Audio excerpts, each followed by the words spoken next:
ప్రజాపాలన దరఖాస్తు ఆవిష్కరించిన సీఎం. రేపటి నుంచి వారం పాటు అప్లికేషన్లు.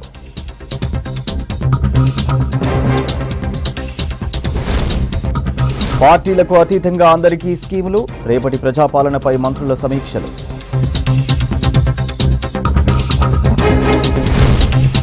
ముగిసిన సింగరేణి ఎన్నికల పోలింగ్. రాత్రి 7 నుంచి కౌంటింగ్, అర్ధరాత్రి రిజల్ట్.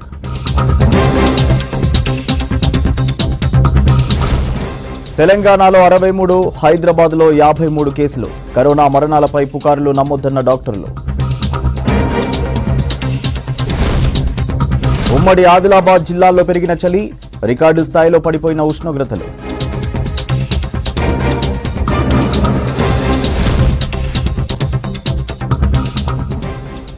రేపటి నుంచి ప్రజాపాలన కార్యక్రమం మొదలవుతుందన్నారు సీఎం రేవంత్ రెడ్డి. ఇచ్చిన మాటను నిలబెట్టుకునేందుకే ఈ కార్యక్రమం చేపట్టామని చెప్పారు. రేపటి నుంచి జనవరి 6 వరకు గ్రామ సభలతో ప్రజాపాలన దరఖాస్తులు తీసుకుంటామన్నారు. నిస్సహాయులకు సహాయం అందించడమే మా ప్రభుత్వ లక్ష్యమన్నారు. గడువు ముగిసిన తర్వాత ఎంపీడీఓ ఆఫీసులో అప్లికేషన్లు తీసుకునేలా ఏర్పాట్లు చేస్తామన్నారు సీఎం రేవంత్. హైదరాబాద్ సెక్రటేరియట్లో అభయహస్తం అప్లికేషన్లతో పాటు లోగోను రిలీజ్ చేశారు సీఎం. కార్యక్రమంలో డిప్యూటీ సీఎం భట్టి, మంత్రులు పొంగులేటి, కోమటిరెడ్డి, తుమ్మల, కొండా సురేఖ పాల్గొన్నారు. ప్రజల్ని ప్రభుత్వం దగ్గరికి రప్పించుకోవడం కాదు, ప్రభుత్వమే ప్రజల దగ్గరికి వెళ్లడం ద్వారా ప్రజలకు న్యాయం జరుగుతుంది. ప్రజాప్రతినిధులను ప్రజల మధ్యలో కలిసిమెలిసి ఏ ప్రజలు ఎన్నుకున్నారో ఆ ప్రజల దగ్గరికి పంపించడం ద్వారా గ్రామ సభలలో ఆ గ్రామాలలో ఎన్నికైన సర్పంచులు కావచ్చు, ఎంపీటీసీలు కావచ్చు, జడ్పీటీసీలు కావచ్చు, జిల్లా పరిషత్ చైర్మన్లు కావచ్చు, లేకపోతే ఎమ్మెల్యేలు కావచ్చు, మంత్రులు కావచ్చు, వీళ్ళందరూ కూడా గ్రామ సభల ద్వారా ప్రజల దగ్గరికి వెళ్ళినప్పుడు ప్రభుత్వమే ప్రజల దగ్గరకు వచ్చిందన్న భావన కలిగి ఈ ప్రభుత్వం మీద విశ్వాసం కలుగుతుంది. ఈ ప్రభుత్వం మా ప్రభుత్వం, ఈ ప్రభుత్వం ప్రజల ప్రభుత్వం, ఈ ప్రభుత్వం ప్రజల సమస్యల్ని పరిష్కరిస్తుందన్న విశ్వాసం ప్రజలల్లో నెలకొంటుంది. ప్రజలు అది మహాలక్ష్మి పథకం కావచ్చు, గృహజ్యోతి కావచ్చు, ఇందిరమ్మ ఇండ్లు కావచ్చు, రైతు భరోసా కావచ్చు, ఏ సంక్షేమ పథకమైనా ప్రజలకు చేరాలి అనంటే నిజమైన అర్హులైన లబ్ధిదారుల వివరాలు ప్రభుత్వం దగ్గర ఉండాలి. అప్పుడు మేము టార్గెట్ పెట్టుకొని పనిచేయడానికి ఉంటుంది. ఇందిరమ్మ ఇండ్ల కోసం వచ్చిన దరఖాస్తులు, ఇల్లు లేని పేదలు ఎంతమంది ఉన్నారో మాకు లెక్క తెలిసినప్పుడు మేము ఆ టార్గెట్ను రీచ్ అవ్వడానికి 100% మేము అహర్నిశలు కృషి చేయడానికి ఉంటుంది. ఇట్లా ప్రతి సంక్షేమ పథకానికి ప్రజలు అర్హులు దరఖాస్తు పెట్టుకున్నప్పుడు అందులో ఎన్ని పరిష్కరించినో మాకు తెలిస్తే ఇంకెన్ని పరిష్కరించాల్సిన అవసరం ఉందో మా బాధ్యత మేము గుర్తు చేసుకోవడానికి అవకాశం ఉంటుంది. అందుకే ఈ కార్యక్రమాన్ని ఒక మంచి ఉద్దేశంతో ప్రజలకు మేలు చేయాలన్న ఆలోచనతోటి డిసెంబర్ 28, 2023న ప్రారంభమయ్యి జనవరి 6, 2024 వరకు కొనసాగుతుంది. మండలాల వారీగా ప్రతి మండలాన్ని 2 గ్రూపులుగా విడగొట్టి ఒక గ్రూప్కి ఎంఆర్ఓ గారు, ఇంకొక గ్రూప్కి ఎంపీటీఓ గారు బాధ్యత వహిస్తారు. అదేవిధంగా ప్రతి అధికారి రోజుకు 2 గ్రామాలను సందర్శిస్తాడు. ఉదయం 8 గంటల నుంచి 12 గంటల వరకు ఒక గ్రామంలో గ్రామ సభ జరిగితే మధ్యాహ్నం 2 గంటల నుంచి 6 గంటల వరకు ఇంకొక గ్రామంలో గ్రామ సభ జరుగుతుంది. ఆ విధంగా అన్ని గ్రామాలను, అన్ని మున్సిపల్ వార్డులను కవర్ చేయడం. ఒకవేళ జనాభా ఎక్కువ ఉన్న గ్రామాలలో అక్కడ కౌంటర్స్ ఎక్కువ తెరిచే ఏర్పాటు చేస్తున్నాం. మహిళలకు, పురుషులకు కూడా సపరేట్గా కౌంటర్స్ పంపిస్తున్నాం. ఇదే కాకుండా డిసెంబర్ 28 నుంచి జనవరి 6 తారీఖు వరకు గ్రామ పంచాయతీలల్లో గ్రామ కార్యదర్శి లేకపోతే అంగన్వాడీ టీచర్లో ఎవరినో పెట్టి అక్కడ అప్లికేషన్లు పెట్టి, ఒకవేళ గ్రామ సభలో అప్లికేషన్లు ఇవ్వలేకపోయిన వాళ్ళు గ్రామ పంచాయతీలో కూడా ఈ పని దినాలలో ఇచ్చుకునే విధంగా కూడా ఏర్పాట్లు చేస్తున్నాం. అదేవిధంగా భవిష్యత్తులో కూడా నిజమైన లబ్ధిదారులు ఎవరైనా అప్లికేషన్ పెట్టుకోకపోతే తర్వాత ఎంపీడీఓ, ఎంఆర్ఓ ఆఫీసులలో కూడా వాళ్ళు ఇవి తీసుకెళ్లి ఇచ్చుకునే అవకాశం కల్పిస్తాం. ఎందుకనంటే ఈ వారం రోజులు దాటితే మళ్ళీ అప్లికేషన్ పెట్టుకోవడానికి అవకాశం ఉందో లేదో, మాకు వస్తుందో రాదో, ఒకవేళ అప్లికేషన్ పెట్టకపోతే రాదేమో అన్న ఆందోళన చెందాల్సిన అవసరం లేదు. ఈ స్పెషల్ డ్రైవ్ ఎందుకంటే మీ గ్రామాలకే ప్రభుత్వాన్ని పంపించాలన్న ఆలోచనతోటి మీ గ్రామంలోనే మీరు ఎక్కడికి వెళ్లాల్సిన పని లేదు, మీరు ఎవరిని కలవాల్సిన పని లేదు. మీరు ఎవరి కోసమో ఎదురు చూడాల్సిన పని లేదు. ప్రభుత్వమే మీ దగ్గరకు వచ్చింది, మీ గ్రామానికి వచ్చింది, మీ వార్డుకు వచ్చింది, మీ మధ్యలో ప్రభుత్వం ఉంది. ఈ ప్రభుత్వం మీది, మీకోసమే ఏర్పడ్డ ప్రభుత్వం. అందుకే మీ దగ్గరికి రావాలన్న జవాబుదారీతనంతో గ్రామ సభలు ఏర్పాటు చేయడం ద్వారా ఈ ప్రభుత్వాన్ని గ్రామాలకు పంపిస్తున్నాము. గతంలో గడీల మధ్యలో జరిగిన పరిపాలనను గ్రామాల మధ్యకు తీసుకొచ్చి గ్రామ సభలు పెడతామని ఎన్నికల కంటే ముందు మేము మాట ఇచ్చినాం. ఆ మాట నిలబెట్టుకోవడానికి 100% మేము ప్రయత్నం చేస్తున్నాం. డిసెంబర్ 7 తారీఖు నాడు మేము బాధ్యత తీసుకుంటే జనవరి 7 తారీఖు లోపలనే ఈ లబ్ధిదారుల యొక్క వివరాలన్నీ సేకరించే ప్రయత్నాన్ని మా ప్రభుత్వం పూర్తి స్థాయిలో మేము పని చేస్తున్నాం.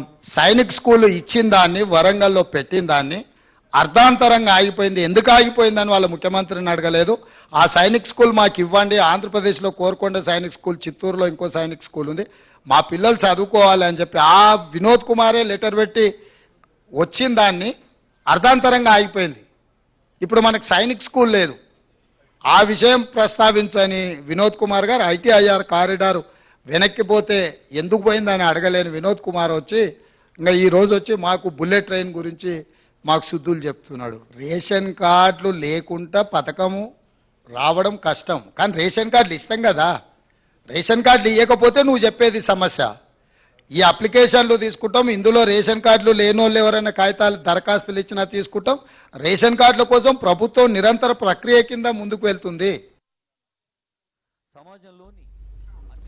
ఆటో డ్రైవర్లకు ఖచ్చితంగా ఆర్థిక సాయం చేస్తామన్నారు సీఎం రేవంత్ రెడ్డి. ఉచిత బస్సు ప్రయాణం వల్ల ఆటో డ్రైవర్లు నష్టపోతారని ముందే ఆలోచించామన్నారు రేవంత్. అర్హులైన ఆటో డ్రైవర్లందరికీ న్యాయం చేస్తామని మేనిఫెస్టోలో చేర్చామన్నారు రేవంత్ రెడ్డి.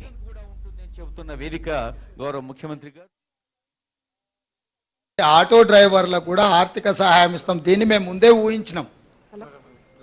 ఇది జరిగితే వాళ్ళకి ఏదైనా ఇబ్బంది జరుగుద్ది, నష్టం జరుగుద్దన్న ఆలోచన ముందే మా మేనిఫెస్టో కమిటీ చైర్మన్ గారు శ్రీధర్ బాబు గారు గుర్తించే మా ఎలక్షన్ మేనిఫెస్టో కమిటీలో ఆటో డ్రైవర్లకు ఆర్థిక సహాయాన్ని అందిస్తామని చెప్పినాము. స్పష్టంగా ఆటో డ్రైవర్లను కూడా అందరి వాళ్ళ వివరాలు సేకరిస్తాం, వాళ్ళకు కూడా ఆర్థిక సహాయాన్ని అందించే ప్రయత్నం చేస్తాం. సింగరేణి గుర్తింపు సంఘాల ఎన్నికలు ప్రశాంతంగా ముగిశాయి. ఈ ఎన్నికలు 2 ఏళ్లుగా వాయిదా పడుతూ వస్తున్నాయి. హైకోర్టు జోక్యంతో ఈ రోజు ఎన్నికలు ముగిశాయి. 11 డివిజన్లలోని 84 కేంద్రాల్లో ఉదయం 7 గంటల నుంచి సాయంత్రం 5 గంటల వరకు పోలింగ్ నిర్వహించారు. బరిలో 13 సంఘాలు పార్టిసిపేట్ చేశాయి. చివరి నిమిషంలో బీఆర్ఎస్ అనుబంధ సంఘం TBGKS తప్పుకుంది. INTUC, AITUC మధ్య గట్టి పోటీ జరిగింది.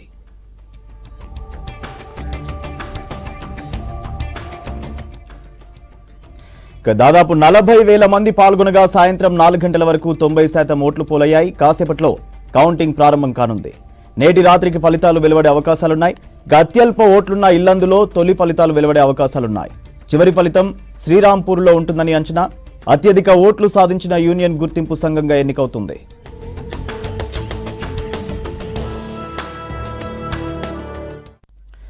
మంచిర్యాల జిల్లా చెన్నూరు నియోజకవర్గ కేంద్రంలోని ప్రభుత్వ సామాజిక ఆసుపత్రిలో నూతనంగా ఏర్పాటు చేసిన డయాలసిస్ సెంటర్ను ఎమ్మెల్యే వివేక్ వెంకటస్వామి ప్రారంభించారు. అనంతరం ఆసుపత్రి సిబ్బందితో కలిసి ఆసుపత్రిని సందర్శించి సౌకర్యాలపై రోగులను అడిగి తెలుసుకున్నారు. ఆసుపత్రి సిబ్బందితో రివ్యూ సమావేశం ఏర్పాటు చేసి ఆసుపత్రికి వచ్చే రోగులకు ఎలాంటి అసౌకర్యాలు కలగకుండా అనునిత్యం చర్యలు తీసుకోవాలని సూచించారు. హాస్పిటల్లో సర్జికల్ ఆపరేషన్ థియేటర్కు సంబంధించిన సామాగ్రి లేదని హాస్పిటల్ సూపరింటెండెంట్ ఎమ్మెల్యే దృష్టికి తీసుకురాగా సానుకూలంగా స్పందించి త్వరలోనే సౌకర్యాలు కల్పిస్తామని హామీ ఇచ్చారు. అనంతరం ప్రభుత్వ బాలిక ఉన్నత పాఠశాలను సందర్శించి విద్యార్థులతో కలిసి కలియ తిరిగారు. విద్యార్థులను వారి సమస్యలను అడిగి తెలుసుకున్నారు. విద్యార్థులకు ఉన్నతమైన విద్యను అందించాలని టీచర్లకు సూచించారు. విద్యార్థులకు స్వయంగా భోజనం వడ్డించారు. చెన్నూరు పట్టణంలో యాక్సిడెంట్కు గురైన కాంగ్రెస్ కార్యకర్తను పరామర్శించారు వివేక్. చెన్నూరు ఎమ్మెల్యేగా వివేక్ గెలిస్తే తానెత్తు బంగారంతో సమ్మక్క సారలమ్మకు మొక్కు చెల్లించుకుంటానని మొక్కుకున్న మల్లేశ్వరి వివేక్ ఆధ్వర్యంలో మొక్కును చెల్లించుకుంది. ఇక ఈ కార్యక్రమంలో ఆసుపత్రి సిబ్బంది, పాఠశాల ఉపాధ్యాయులు, స్థానిక ప్రజాప్రతినిధులు పాల్గొన్నారు.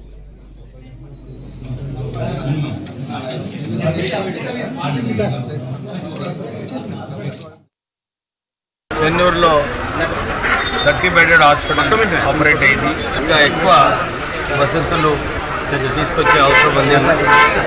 సర్జికల్ ఆపరేటింగ్ థియేటరు, దాంట్లో ఎక్విప్మెంట్ రావాలి. టీఎంఎఫ్టీలో ఫండ్స్ శాంక్షన్ అయ్యాయి.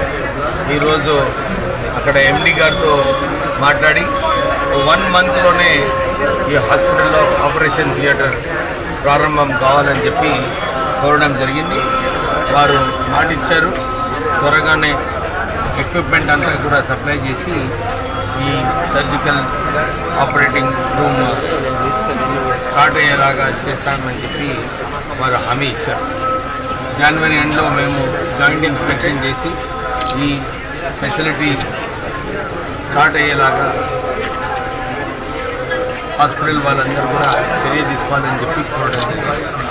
అంతేకాక మెయిన్ ప్రాబ్లం ఏంటంటే ఈ చెన్నూరు హాస్పిటల్లో దీన్ని 100 bedded హాస్పిటల్ చేసేది. ఇప్పటి వరకు స్టాఫ్ 30 bedded హాస్పిటల్లో స్టాఫ్ సరిగా లేదు, స్టాఫ్ శాంక్షన్ స్ట్రెంత్ కూడా సరిగా లేదు.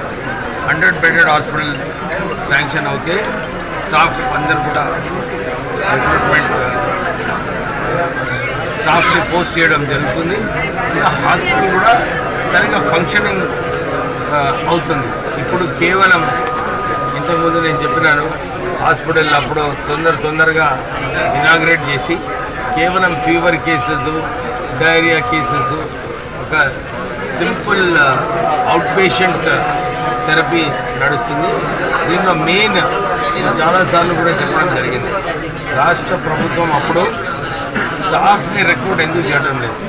ఇన్ఫ్రాస్ట్రక్చర్ బిల్డ్ చేసి స్టాఫ్ని రిక్రూట్ చేయకుంటే ఇంత మంచి సంస్థను ఇట్లా మాన్యుమెంట్ లాగా ఉండిపోతుంది. మెయిన్లీ నర్సెస్, స్టాఫ్, డాక్టర్స్ ఈ స్ట్రెంగ్త్ లేనప్పుడు హాస్పిటల్లో అసలు గుండెకాయ లేనట్టు అన్నమాట. సో ఇది కూడా నేను మొన్న రాజనరసింహ గారు మంత్రి గారితో కలిసినప్పుడు ఒక రిప్రజెంటేషన్ ఇవ్వడం జరిగింది. ఈ 50 bedded హాస్పిటల్ని 100 bedded హాస్పిటల్ శాంక్షన్ చేసి మాకు డాక్టర్స్ మీరు అలాట్మెంట్ చేసే అవసరం ఉన్నది. చేసినప్పుడు ఒకవైపు సర్జికల్ యూనిట్, ఒకవైపు మెడికల్ యూనిట్, ఒకవైపు డయాలసిస్ యూనిట్, ఇవన్నీ కూడా సరిగా ఆపరేట్ చేసినప్పుడు ఈ నియోజకవర్గ ప్రజలకు, చెన్నూరు ప్రజలకు, ఎందుకంటే చాలా దూరం నుంచి ఇది ఒక సెంటరు, అందరికీ కూడా లాభం అవుతుంది. త్వరలోనే మేమందరం కలిసి ఈ హాస్పిటల్ని ఎఫెక్టివ్గా మంచిగా చేసే బాధ్యత మేమందరం కూడా తీసుకున్నాము. అన్ని హాస్పిటళ్ళలో ఒక వార్డు, కోవిడ్ వార్డు పెట్టాలని, కానీ ప్రత్యేకంగా ప్రజలకు విజ్ఞప్తి, మీరందరూ కూడా ఇంతకుముందు కోవిడ్ సమయంలో ఏదైతే చర్యలు తీసుకున్నారో అవన్నీ కూడా ఇప్పుడు తీసుకునే అవసరం ఉంది. డిస్టెన్స్ మెయింటెనెన్సు, చేతులు కడుక్కోవడము, ఏమైనా సిమ్టమ్స్ వచ్చినప్పుడు హాస్పిటల్ వెళ్ళడము చాలా ముఖ్యము. అందరూ కూడా ఇది పాటించాలి. కొద్దిగా ఎప్పుడైనా కొద్దిగా దగ్గు, స్నీజింగ్ ఇవన్నీ అవుతే హాస్పిటల్ వెళ్ళాలని చెప్పి ప్రజలను కోరుతున్నాము. రాజకీయాలకు అతీతంగా సంక్షేమ పథకాలు అందిస్తామన్నారు రాష్ట్ర పంచాయతీరాజ్ గ్రామీణాభివృద్ధి శాఖ మంత్రి సీతక్క. పోడు భూముల కోసం పోరాడిన గిరిజనులపై నమోదైన కేసులు ఎత్తివేస్తామని ప్రకటించారు. ఉమ్మడి ఆదిలాబాద్ జిల్లాలో మంత్రి సీతక్క పర్యటించారు. మొదటగా ఇంద్రవెల్లిలో అమరవీరుల స్మారక స్తూపం వద్ద సీతక్క నివాళులర్పించారు. ఆదిలాబాద్లోని కలెక్టరేట్ కాన్ఫరెన్స్ హాల్లో ఉన్నతాధికారులతో ప్రజాపాలన ప్రోగ్రాం అమలుపై సమీక్ష జరిపారు. హంగు ఆర్భాటం లేకుండా ఖర్చులు తగ్గించి 6 గ్యారంటీ స్కీమ్లు అమలు పరుస్తామన్నారు. కార్యక్రమంలో బెల్లంపల్లి ఎమ్మెల్యే పాల్గొన్నారు. ఆదిలాబాద్ ఇన్ఛార్జిగా సీతక్కను నియమించడం చాలా సంతోషంగా ఉందన్నారు వినోద్.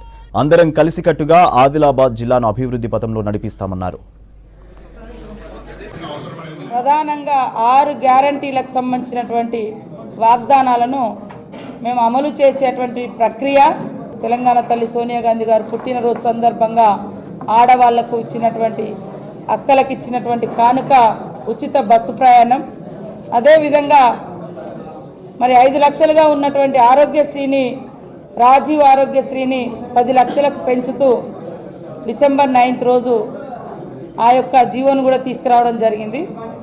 మరి ఇప్పుడు సంపూర్ణంగా 6 గ్యారంటీలకు సంబంధించినటువంటి దరఖాస్తులను హిస్టారికల్ డే 138 సంవత్సరాల కాంగ్రెస్ పార్టీ ఆవిర్భావ సందర్భంగా డిసెంబర్ 28 అనేది కూడా చాలా ప్రతిష్టాత్మకమైనటువంటి రోజు. ప్రజలను మరి కాపాడుకుంటూ వాళ్ళ యొక్క జీవన ప్రమాణాలను పెంచుకుంటూ బ్రిటిష్ వారి బానిసత్వం నుంచి ఈ దేశాన్ని విముక్తి చేసినటువంటి కాంగ్రెస్ పార్టీ ఆవిర్భవించినటువంటి రోజు, నూతన పాలన ప్రజాపాలన ఏర్పాటు కోసం అనేక సంక్షేమ కార్యక్రమాలు ముందుకు తీసుకొస్తున్న రోజు కూడా శ్రీ రేవంత్ రెడ్డి గారు సీఎం గారి ఆధ్వర్యంలో ఉన్నటువంటి కాంగ్రెస్ పార్టీ తీసుకొస్తున్నది కూడా 6 గ్యారంటీలతో ప్రజల యొక్క సర్వతోముఖాభివృద్ధి అన్ని రంగాలలో ముందంజలో ఉండడం కోసం 6 గ్యారంటీల పథకాలను దరఖాస్తు స్వీకరిస్తూ వాటిని డిజిటలైజ్ చేస్తూ మరి అర్హులైనంత వారందరికీ కూడా ఈ సంక్షేమ ఫలాలు అందించాలన్నటువంటి ఏకైక లక్ష్యంతో ఉన్నాం తప్ప ఇవాళ ప్రతిపక్ష పార్టీలు చెప్పినట్టుగా ఎగ్గొట్టడం కాదు. ఇవాళ ప్రతిపక్ష పార్టీలు ఎప్పుడో ఇచ్చిన 10 ఏళ్ల నుంచి ఇస్తారన్న ఒక్క వాగ్దానం కూడా అమలు చేయలే. మేము ఏ మాట అయితే ఇచ్చినామో అది అమలు చేయబోతున్నాం. దాన్ని ఒక నియమ నిబద్ధతతో ఒక క్రమ పద్ధతిలో చేస్తూ ఖచ్చితంగా ప్రజలకు ఇచ్చిన ప్రతి మాటను నిలబెట్టుకోవడం కోసమే డిసెంబర్ 8 నుంచి 6 గ్యారంటీల యొక్క దరఖాస్తుల స్వీకరణ. దానికి సంబంధించి ఈరోజు రివ్యూ పెట్టినప్పుడు ప్రతిపక్ష పార్టీ కూడా టీఆర్ఎస్ నుంచి మరి వాళ్ళ ఎమ్మెల్యేలు కానీ జెడ్పీ చైర్మన్ గారు కూడా పాల్గొనడం జరిగింది. మొట్టమొదటిగా ప్రత్యేక ధన్యవాదాలు మా ముఖ్యమంత్రి గారికి. మా సీతమ్మ చెల్లెను ఆదిలాబాద్ జిల్లాకు అపాయింట్ చేసినందుకు ఇన్ఛార్జ్ మినిస్టర్గా. నాతో పాటు ఉన్న నా సోదరులు మంచిర్యాల జిల్లాకు సంబంధించిన ప్రేమ్సాగర్ రావు గారు, మా తమ్ముడు డాక్టర్ వివేక్ బొజ్జు గారు, మేము నలుగురం కలిసి మా సీఎం గారికి ఆదిలాబాద్ జిల్లాని ఎట్లా అభివృద్ధి చేయాలనే కార్యక్రమాన్ని ఒక కంకణం కట్టుకొని దాదాపు 10 ఏళ్ల తర్వాత మాకు వచ్చిన ఈ ప్రభుత్వం మేము కాపాడుకునే బాధ్యత మా అందరికి ఉన్నది. మా సోనియమ్మ తల్లి, మల్లికార్జున్ ఖర్గే గారు, ప్రియాంక గాంధీ గారు, రాహుల్ గాంధీ గారు చేసిన త్యాగాలను మా ఉన్న 3,50,00,000 మందికి మేము జవాబుదారీ ఉండి ఉన్న ఈ ఏరియాను తెలంగాణ ఎట్లా అభివృద్ధి చేయాలనే కార్యక్రమాన్ని ప్రొఫెషనల్గా ముంగడు తీసుకుపోనికే సోనియమ్మ తల్లి ఇచ్చిన 6 గ్యారంటీలను మేము 2 ఆల్రెడీ అమలు చేసినది. ప్రత్యేకంగా ధన్యవాదాలు చెప్తున్నాం మా ముఖ్యమంత్రి గారికి. తప్పిన 4 గ్యారంటీలు కూడా మా మంత్రివర్యులందరూ కలిసి, మాకు సంబంధించిన లెజిస్లేటర్లు అందరూ కలిసి ఎలా పకడబందుగా మా సోనియమ్మ తల్లి చేతి ఇచ్చిన తెలంగాణను కాపాడుకోనికే ఆ 100 డేస్లో అమలు చేసే కార్యక్రమాన్ని కూడా ప్రత్యేకంగా పెట్టి జిల్లా అధికారులకు నేను రిక్వెస్ట్ చేస్తున్నా, ప్లీజ్ కోఆపరేట్. మీరు ఎంత కోఆపరేట్ చేస్తే మా తరఫు నుంచి అంత సపోర్ట్ మీకు కూడా ఉంటుంది.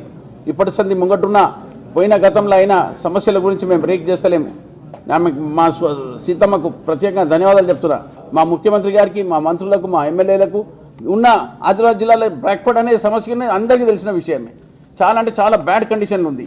దాని కింది స్థాయికి వెళ్ళి it is called rising of the phoenix అనేది ఉంటుంది. ఈ రైజింగ్ ఆఫ్ ద ఫీనిక్స్ అంటే భూమి కిందికి వెళ్ళి పైకి రానికి ఉన్న సమస్యలను మా సీతమ్మ మా ఉన్న అధికారులతో మాట్లాడి ప్రతి సమస్య, ఇరిగేషన్ అయినా కానీ, రోడ్స్ అయినా కానీ, డ్రింకింగ్ వాటర్ అయినా కానీ, మోరీలు అయినా కానీ, ఏ సమస్య కూడా డెవలప్మెంట్ చేయాలంటే అందరితో కోఆపరేషన్ అవసరం ఉంది, ఒక మనిషితో కాదు.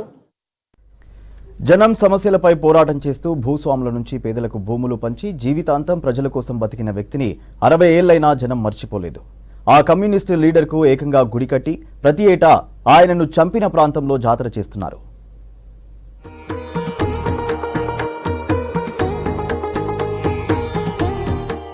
మెదక్ జిల్లాలో కమ్యూనిస్టు నాయకుడు కేవల్ కిషన్ ముదిరాజ్ మరణించినప్పటి నుంచి 63 ఏళ్లుగా ఆయన మరణించిన స్థలంలో జాతర జరుగుతుంది.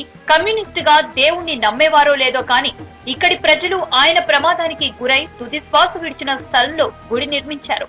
మెదక్ చేగుంట ప్రధాన రహదారి పోలంపల్లి చౌరస్తాలో కేవల్ కిషన్ గుడి నిర్మించి ఆయన ప్రతిమకు పూజలు చేస్తున్నారు. ప్రజల కోసం మరణిస్తే వారి గుండెల్లో చిరస్థాయిగా నిలిచిపోతారనడానికి నిలువెత్తు సాక్ష్యంగా మిగులుతుంది కేవల్ కిషన్ వర్ధంతి జాతర.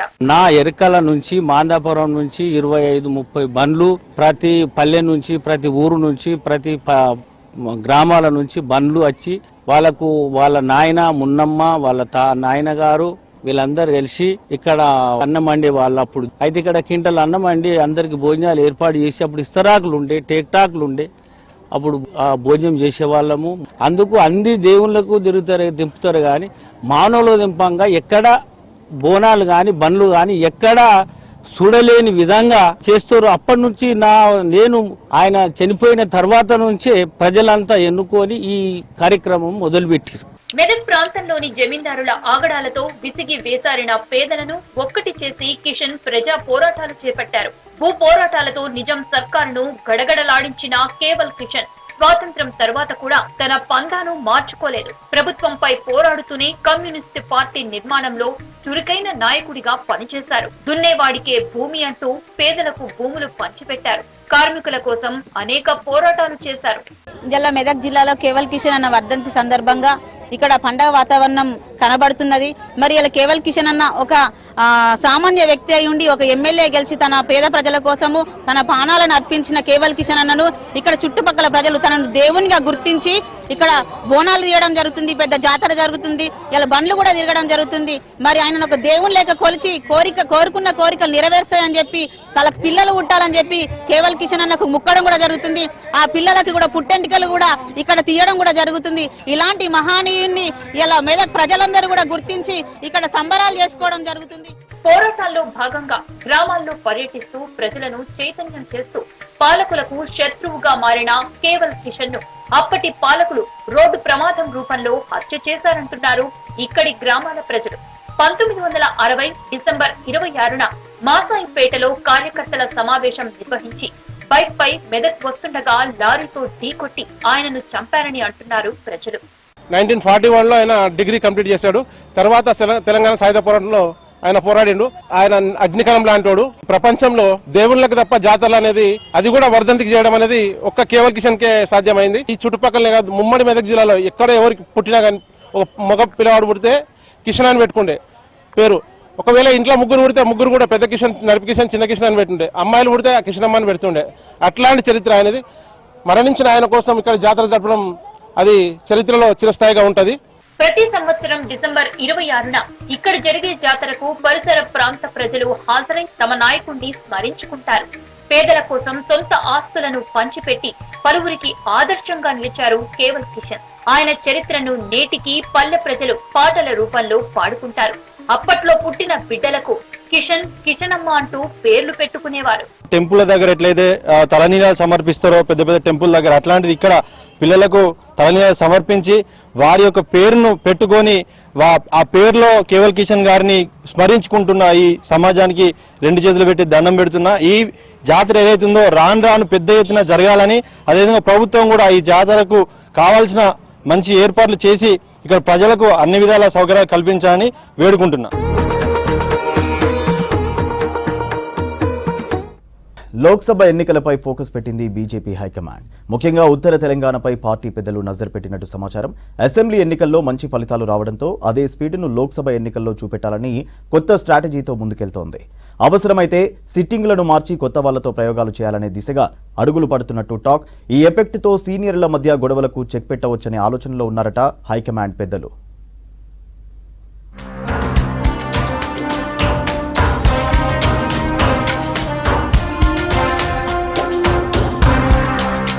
వచ్చే పార్లమెంట్ ఎన్నికలు బీజేపీకి అత్యంత ప్రతిష్టాత్మకం కావడంతో దక్షిణాదిలో సీట్లు పెంచుకోవడంపై ఫోకస్ పెట్టింది. సౌత్ లో కర్ణాటక, తెలంగాణపైనే ఎక్కువగా కమలం పార్టీ దృష్టి పెడుతోంది. గత ఎన్నికల్లో తెలంగాణలో బీజేపీ 4 సీట్లు సాధించడంతో ఈసారి అంతకంటే ఎక్కువ స్థానాలు సాధించడానికి ప్లాన్ రచిస్తోంది. గతంలో ఉత్తర తెలంగాణలోనే 3 ఎంపీ సీట్లు ఉండటంతో పట్టు నిలబెట్టుకోవడానికి అవసరమైతే అభ్యర్థుల్ని మార్చే అవకాశం ఉందని సంకేతాలిచ్చినట్లు పార్టీలో చర్చ సాగుతోంది.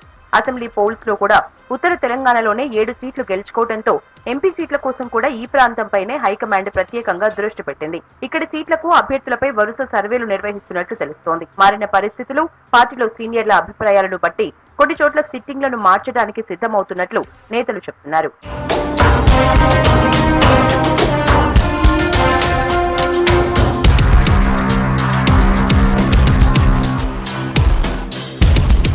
మరోవైపు ఉత్తర తెలంగాణలోనే 3 సిట్టింగ్ ఎంపీలను అసెంబ్లీ బరిలో దించితే ఓటమి ఎదురైంది. దీంతో ఓటమికి కారణాలు, స్థానిక పరిస్థితులపైన హైకమాండ్ ఆరా తీసినట్లు తెలుస్తోంది. గట్టి అభ్యర్థులనే పెట్టిన ట్రయాంగిల్ పోరు కావటం, బీఆర్ఎస్ అభ్యర్థులు కూడా స్ట్రాంగ్ గా ఉండటం వల్ల ఓడిపోయినట్లుగా తేల్చారు. ఇంకా కరీంనగర్ విషయంలో బీజేపీ కీలక నేతల మధ్య విభేదాలు కూడా పార్టీకి నష్టం చేశాయని చెప్తున్నారు. అందుకే బండి సంజయ్ గట్టి ఫైట్ ఇచ్చినా కాస్త తేడాతో ఓడిపోయినట్లు అంచనాకొచ్చారు. కరీంనగర్ లో సంజయ్ తో పాటు హుజురాబాద్ లో సిట్టింగ్ ఎమ్మెల్యేగా ఉన్న ఈటెల రాజేందర్ కూడా ఓటమి పాలయ్యారు. ఇద్దరు నేతల మధ్య విభేదాలు, ఇతర సీనియర్లతో ఉన్న గ్యాప్ ను పార్టీ గుర్తించినట్లు చెప్తున్నారు.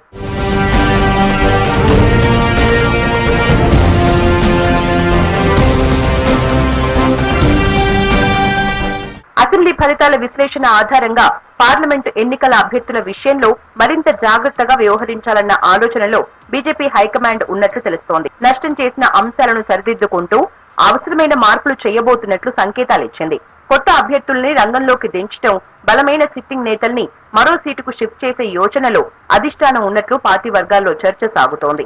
ఇందులో భాగంగానే కరీంనగర్ ఎంపీ సీటుకు కొత్త అభ్యర్థిని పరిశీలిస్తున్నట్లు తెలుస్తోంది. ఈ లిస్ట్ లో పలువురు స్థానిక నేతలు, జనంలో గుర్తింపు ఉన్న ప్రముఖుల పేర్లు ఉన్నట్లు చెప్తున్నారు. వారిలో వ్యాపారవేత్త పాడి ఉదయనందన్ రెడ్డి పేరు జిల్లా బీజేపీ వర్గాల్లో బలంగా వినిపిస్తోంది.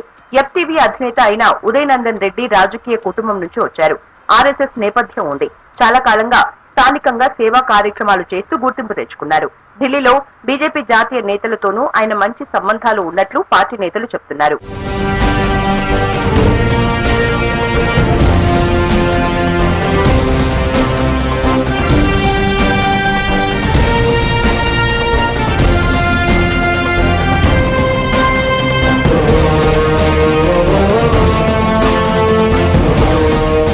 కరీంనగర్ ఎంపీ పరిధిలో కుల సమీకరణాలను కూడా పార్టీ చూస్తున్నట్లు తెలుస్తోంది. ఇక్కడ ఓట్ల పరంగా ఎస్సీల తర్వాత రెడ్లు బలమైన వర్గంగా ఉన్నారు. ముదిరాజ్, మున్నూరు కాపులు బలంగా ప్రభావితం చేసే సంఖ్యలో ఉన్నారు. ఈ సీటు నుంచి గతంలో ఎప్పుడూ రెడ్డి నేతలకు ప్రాతినిధ్యం లేదు. దీంతో ఆ వర్గాన్ని ఆకట్టుకోవడంతో పాటు పార్టీ సీనియర్ల మధ్య విభేదాలకు చెక్ పెట్టే అవకాశం ఉందని జిల్లా నేతలు చెప్తున్నారు. ఈ వ్యూహంతో ముదిరాజు వర్గం కూడా కలిసొస్తుందని అంచనా వేస్తున్నారు. అసెంబ్లీ ఎన్నికల్లో కొత్త అభ్యర్థులే ఎక్కువగా గెలవటం, అటు కాంగ్రెస్ సామాజిక సమీకరణాలను బట్టి కూడా అభ్యర్థిపై నిర్ణయం తీసుకోనున్నారు.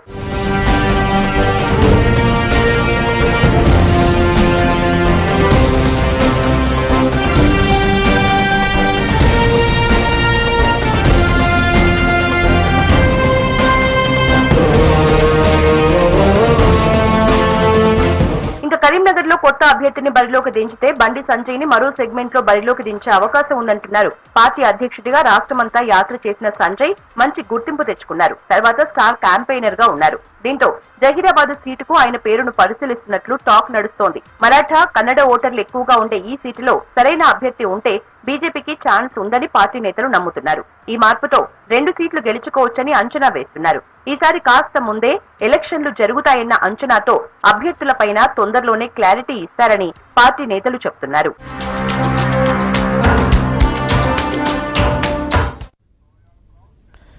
నల్గొండ, వరంగల్, ఖమ్మం జిల్లాల పట్టభద్రుల శాసనమండలి స్థానానికి త్వరలో ఉప ఎన్నిక రానుంది. ఇప్పటివరకు నల్గొండ స్థానానికి ప్రాతినిధ్యం వహిస్తున్న ఎమ్మెల్సీ పల్లా రాజేశ్వరరెడ్డి ఎమ్మెల్యే కావడంతో తన పదవికి రాజీనామా చేశారు.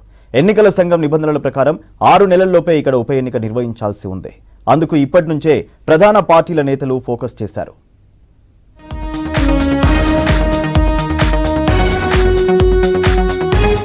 నల్గొండ జిల్లా మరో ఉప ఎన్నికలకు సిద్ధమవుతోంది. 2021 మార్చి 29 నుంచి ఎమ్మెల్సీగా పల్లా రాజేశ్వర్ రెడ్డి బాధ్యతలు తీసుకున్నారు. మొన్నటి అసెంబ్లీ ఎన్నికల్లో జనగామ నుంచి శాసనసభ్యుడిగా గెలవడంతో ఎమ్మెల్సీ పదవికి రాజీనామా చేశారు. 2015 ఎన్నికల్లో తొలిసారిగా ఇక్కడి నుంచి ఎమ్మెల్సీగా గెలుపొందారు పల్లా. రెండోసారి కూడా బీఆర్ఎస్ నుంచి పల్లాకి ఎమ్మెల్సీ అవకాశం కల్పించారు. 2021 మార్చి 14న జరిగిన పోలింగ్ లో పల్లా రాజేశ్వర్ రెడ్డి తీన్మార్ మల్లన్నపై విజయం సాధించారు. అప్పటి నుంచి ఇప్పటి వరకు సుమారు 2 సంవత్సరాల 9 నెలల పాటు శాసన మండలి సభ్యుడిగా ప్రాతినిధ్యం వహించారు పల్లా.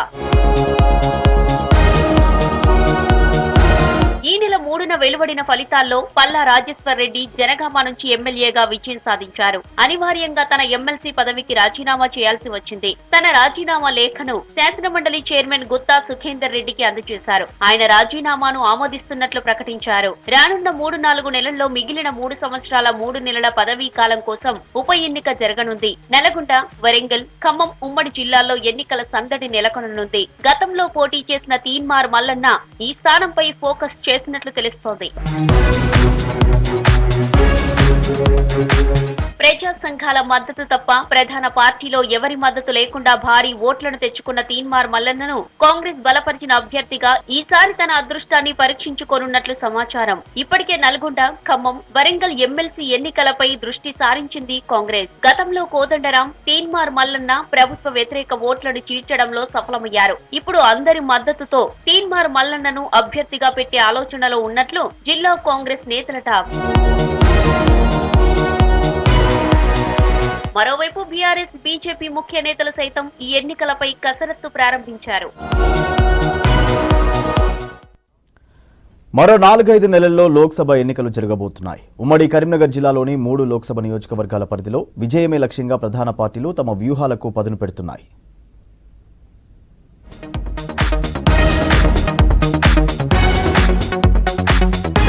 పాత కరీంనగర్ జిల్లాలో 3 లోక్సభ స్థానాలున్నాయి. 3 నెలల్లో పార్లమెంటు ఎన్నికలు జరగనుండడంతో అన్ని రాజకీయ పార్టీలు కరీంనగర్ పై ఫోకస్ పెట్టాయి. ఉమ్మడి కరీంనగర్ జిల్లాలో బీజేపీ ఒక్క అసెంబ్లీ సీటును కూడా గెలవలేదు. వచ్చే పార్లమెంటు ఎన్నికల్లో మాత్రం సత్తా చాటుతామని ఆ పార్టీ నేతలు చెబుతున్నారు. దీనికి వారిచ్చే రీజన్ కూడా బలంగానే ఉంది. గత లోక్సభ ఎన్నికల్లోనూ తమకు ఒక్క సీటు లేకుండా కరీంనగర్, నిజామాబాద్ నిలబెట్టుకున్న విషయాన్ని గుర్తు చేస్తున్నారు. ఇక కాంగ్రెస్ ఈసారి రాష్ట్రంలో అధికారంలోకి రావడంతో ఉమ్మడి జిల్లాలోని 3 లోక్సభ సీట్లు తామే గెలుచుకుంటామన్న ధీమా వ్యక్తం చేస్తున్నారు. గతంలో కేవలం పెద్దపల్లి లోక్సభ సీటును మాత్రమే గెలుచుకున్న బీఆర్ఎస్ ఈసారి విజయం కోసం చాలా కష్టపడాల్సి ఉంటుందన్న విషయాన్ని గ్రహించి గ్రౌండ్ లెవెల్ నుంచి ప్రిపరేషన్ మొదలుపెట్టింది.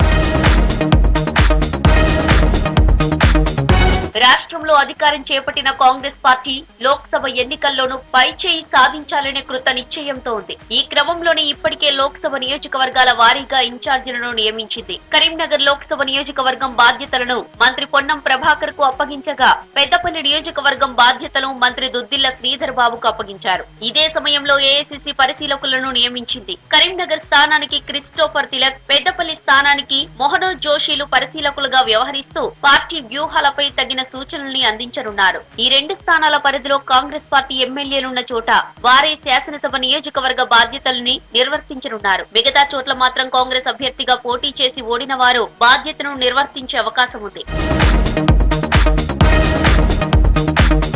కరీంనగర్ ఎంపీగా గతంలో 3 సార్లు పొన్నం ప్రభాకర్ పోటీ చేశారు. ఆయన 2009లో ఎంపీగా గెలిచినా 2014, 2019లో ఓడిపోయారు. ఈసారి హుస్నాబాద్ ఎమ్మెల్యేగా గెలిచి మంత్రయ్యారు. మరి ఇప్పుడు పొన్నం స్థానంలో కరీంనగర్ నుంచి ఎవరు పోటీ చేస్తారన్నది ఆసక్తికరంగా మారింది. ఆ పార్టీకి చెందిన హుస్నాబాద్ మాజీ ఎమ్మెల్యే అలిగిరెడ్డి ప్రవీణ్ రెడ్డి, ఎమ్మెల్సీ జీవన్ రెడ్డి సహా అనేక మంది పేర్లు పరిశీలిస్తున్నారు.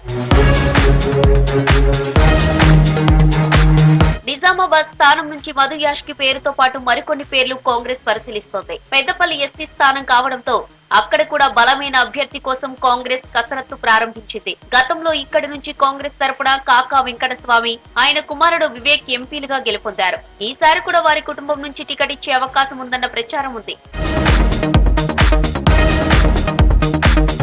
భారతీయ జనతా పార్టీ కరీంనగర్ ఎంపీగా ప్రస్తుతం బండి సంజయ్ ఉన్నారు. మొన్నటిదాకా పార్టీ రాష్ట్ర అధ్యక్షునిగా ఉన్న సంజయ్ ప్రస్తుతం పార్టీ జాతీయ ప్రధాన కార్యదర్శిగా పనిచేస్తున్నారు. మొన్నటి అసెంబ్లీ ఎన్నికల్లో కరీంనగర్ నుంచి పోటీ చేసి స్వల్ప ఓట్ల తేడాతో ఓడిపోయిన బండి మరోసారి లోక్సభ బరిలో దిగేందుకు సిద్ధమవుతున్నారు. కరీంనగర్ లోని 7 అసెంబ్లీ నియోజకవర్గాల్లోని ఆయా మండలాల ముఖ్య నాయకులతో సమావేశాన్ని నిర్వహించారు.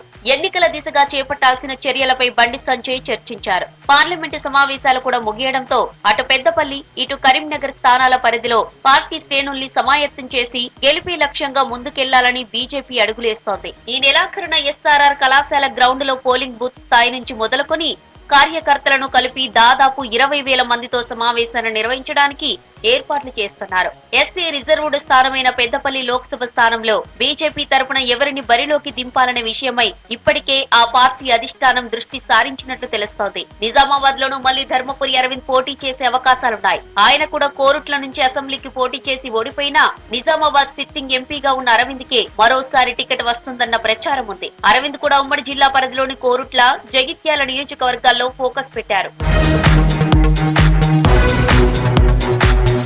బీఆర్ఎస్ తరపున కరీంనగర్ నుంచి అసెంబ్లీ ఎన్నికల్లో పోటీ చేసి ఓడిన బోయినపల్లి వినోద్ కుమార్ మరోసారి తన అదృష్టాన్ని పరీక్షించుకోవాలని చూస్తున్నారు. అధికారికంగా ప్రకటించకున్నా గత అసెంబ్లీ ఎన్నికల సమయం నుంచే వినోద్ కుమార్ ఎంపీ అభ్యర్థి అనే విధంగా పార్టీ పెద్దలు నిర్ణయించడంతో అన్ని మండలాల్లో ఆయన విస్తృతంగా పర్యటిస్తున్నారు. ఓడిపోయిన అభ్యర్థులను కలుస్తూ వచ్చే ఎన్నికల దిశగా సమాయత్తపరుస్తున్నారు. పెద్దపల్లి ఎంపీగా ఆ పార్టీకి చెందిన వెంకటేష్ ఉన్నారు. ఈసారి ఆయనకే టికెట్ ఇస్తారని కొందరు చెబుతుంటే చెన్నూరు నుంచి ఓడిపోయిన బాల్కసుమన్ను బరిలోకి దింపుతారన్న ప్రచారం కూడా ఉంది. అటు నిజామాబాద్ నుంచి ఎమ్మెల్సీ కవిత బరిలోకి దిగే అవకాశాలున్నాయి. టీఆర్ఎస్ పేరును బీఆర్ఎస్ గా మార్చుకొని దేశవ్యాప్తంగా పోటీ చేస్తామని బయలుదేరిన గులాబీ పార్టీకి సొంత రాష్ట్రంలోనే తగిలిన ఎదురు దెబ్బ నుంచి కోలుకొని లోక్సభ ఎన్నికల్లో ఎలా గట్టెక్కుతుందన్నది ఆసక్తికరంగా మారింది. మరోవైపు మోడీ హవాను నమ్ముకొని బీజేపీ నేతలు ముందుకు వెళ్లాలని భావిస్తుండగా రాష్ట్రంలో గెలుపు తెచ్చిన కిక్కుతో కాంగ్రెస్ పార్టీ నేతలు లోక్సభ సమరానికి సిద్ధమవుతున్నారు. రాష్ట్రంలో పత్తికి మద్దతు ధర దక్కడం లేదు. అంతర్జాతీయ స్థాయి రేట్ల కారణంగా ఇక్కడి ధరపై ప్రభావం చూపుతోంది. మరోవైపు తేమ శాతం పేరిట కొర్రీలతో ప్రైవేటు వ్యాపారులు దోపిడీ చేస్తున్నారు. దీంతో ఉమ్మడి ఆదిలాబాద్ జిల్లాలో పత్తి రైతులు తీవ్రంగా నష్టపోతున్నారు. పంట సాగులో పెట్టుబడి ఖర్చు మేరకైనా మద్దతు ధర రాకపోవడంతో ఆందోళనకు గురిచేస్తోంది.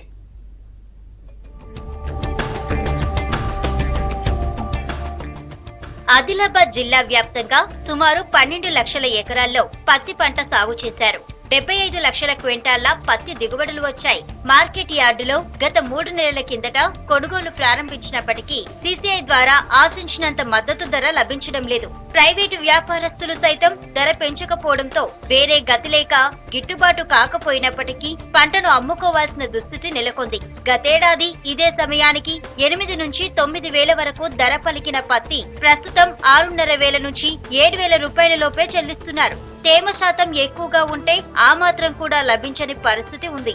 పబ్లిక్ కౌంటర్లు పెంచి కొంచెం తొందరగా ఎట్టు చూస్తే మంచిగా ఉంటుంది. తేనె మాత్రం తేమ లేకుండా తీసుకోవాలా, ఎందుకంటే మనసు పడి బాగా చల్లగా ఉంటుంది. మీరు చేనులలో కాదు ఎక్కడ చూసినా మీకు అర్థమవుతుంది. ఇక్కడికి వచ్చి ఇది చేస్తే కాదు. మంచు కారణంగా తేమ శాతం పెరగడంతో కనీస మద్దతు ధర లభించడం లేదు. అటు మార్కెట్ యార్డులోకి తీసుకువచ్చిన పత్తికి ఖచ్చితంగా పట్టా పాస్బుక్ ఉండాలన్న నిబంధన సైతం కౌలు రైతులకు శాపంగా మారింది. కౌలు తీసుకున్న రైతులకు యజమానులు పట్టా పాస్బుక్లు ఇవ్వకపోవడంతో వేరే గత్యంతరం లేక ప్రైవేటు వ్యాపారస్తులను దళారులను ఆశ్రయించాల్సి వస్తోంది. మిగ్జాం తుఫాను కారణంగా పత్తిలో తేమ శాతం పెరగడంతో రైతులు ఆశించిన మద్దతు ధర లభించడం లేదు. నిబంధనల ప్రకారం తేమ శాతాన్ని బట్టి ధర నిర్ణయిస్తున్నామన్నారు సీసీఐ అధికారులు.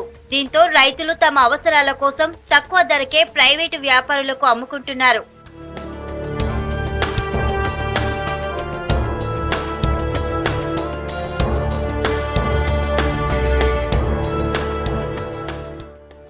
జిల్లాలో ఆదిలాబాద్, జైనద్, బోధ్, ఇంద్రవెల్లి, ఇచ్చోడా, నిర్మల్, బైంసా, ఆసిఫాబాద్ మార్కెట్లో 40 రోజులుగా పత్తి కొనుగోళ్లు జరుగుతున్నాయి.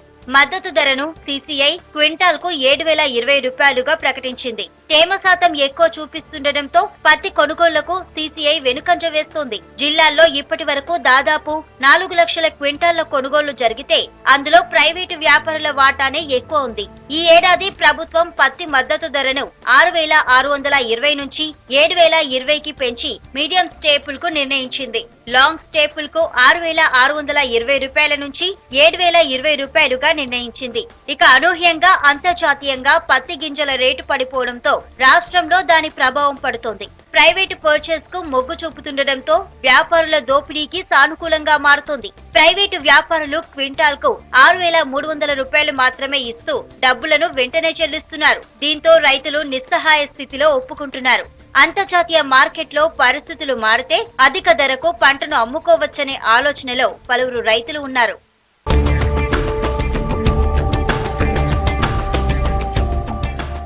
గత సీజన్ లో రికార్డు ధర లభించడంతో ఈసారి కూడా మంచి రేటు లభిస్తుందని భావించిన పత్తి రైతులకు ధరలు తగ్గడం నిరాశకు గురి చేస్తోంది. ఈ సీజన్ ప్రారంభంలో అకాల వర్షాలతో పంటలు నీట మునగడంతో ఆశించిన రీతిలో పూత రాలేదు. దీనికి తోడు దసరాకు ముందు ఎండల తీవ్రత పెరగడం దిగుబడిపై ప్రభావం చూపింది. వాస్తవానికి ఎకరాకు 10 నుంచి 15 క్వింటాల దిగుబడి రావాల్సి ఉండగా ప్రస్తుతం 5 క్వింటాలకు మించడం లేదు. ఒక్కో రైతు ఎకరాకు 8 క్వింటాల దిగుబడిని కోల్పోయారు. పత్తికి కనీస మద్దతు ధర 10,000 రూపాయలు చెల్లిస్తేనే తమకు న్యాయం జరుగుతుందంటున్నారు పత్తి రైతులు. నిరుడితో పోలిస్తే కనీసం గిట్టుబాటు ధర కూడా రావడం లేదంటున్నారు. ఈ ప్రైవేట్ ధర ప్రైవేట్ వాళ్ళు 7,000 తోటి ఇంత ముందు 6,400 చేసిండు. కనీసం మద్దతు ధర నాకు 7,000 దాకా ఇచ్చినా కానీ ఈ సీసీకి ఇంత లైన్ ఉంటుంది. అక్కడ అటు పోతారు ఇటు పోతారు. మాకు నీళ్లు కొట్టు లేదు, ఏం లేదు. ఎట్లా వెళ్ళినా పత్తిని అట్లా తెచ్చి వస్తున్నాం. రైతుల వాదన అలా ఉంటే సీసీఐ రూల్స్ మేరకు కొనుగోలు చేస్తున్నామన్నారు మార్కెట్ కమిటీ అధికారులు. సీసీఐ వారు వాళ్ళ కండిషన్స్ ప్రకారం 8 to 12 కొంటున్నారు. ఇప్పుడు సీసీఐ సాఫ్ట్వేర్లో ఎట్లా ఉన్నదంటే రైతే రావాలని ఉంది, రైతు లేకున్నా బ్లడ్ రిలేషన్ రావాలి. ఒకవేళ లేడీస్ పేరు మీద పట్టా ఉంటే కంపల్సరీ లేడీస్ రావాల్సిందే సార్. అది సీసీఐ సాఫ్ట్వేర్ అట్లా ఉంది. ఓటీపీ లేకపోతే ఐరిస్ లేకపోతే థంబ్ అవి అన్ని కండిషన్స్ ఉన్నాయి. సీసీఐ అది కంపల్సరీ రావాల్సి వస్తుంది. పంట పెట్టుబడి కోసం తెచ్చిన అప్పులు తీర్చలేక ఆందోళనకు గురవుతున్నారు రైతులు. ఇటు పంటను అమ్ముకోలేక ఆర్థిక ఇబ్బందులు పడుతున్నారు ఉమ్మడి ఆదిలాబాద్ జిల్లా రైతులు. ఇవి bulletin updates. Keep watching V6 news.